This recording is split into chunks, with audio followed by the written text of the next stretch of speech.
Hello guys, আসসালামু আলাইকুম। It's miss আমি ইসলাম। সো ওই দিন রাতে চলে গিয়েছিলাম নারায়ণগঞ্জ থেকে রায়ের বাজারে একটি গায়ে হলুদের অনুষ্ঠান। আমাদের এক আত্মীয়র অনুষ্ঠান ছিল, খুবই বড় করে এবং ভালো করে করেছিল। ওইখানে আমরা চলে গেলাম, এরপর লেট হয়ে গিয়েছিল, তারপরে খাবার দিয়ে দিয়েছিল, আমরা খেয়ে নিলাম। খাওয়া দাওয়া শেষ করে আমরা নাচের প্রোগ্রাম দেখছিলাম, নাটক করে আরও আমি ওকে একটু ক্যাপচার করে নিলাম। এই অনুষ্ঠানে গাইস মেয়েদের থেকে ছেলেরা খুবই ভালো নেচেছে এবং একটি আন্টি আর হাজব্যান্ডকে নিয়ে নেচেছে অনেক সুন্দর।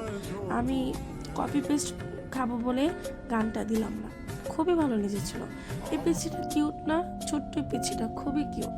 আমার ওর নাচ খুব ভালো লাগছে, খুবই ভালো নাচতেছিল এবং একটা ভাইয়া খুব সুন্দর গান গাইলো এবং অনেক প্রোগ্রাম হয়েছিল, সব কিছু ক্যাপচার করতে পারিনি।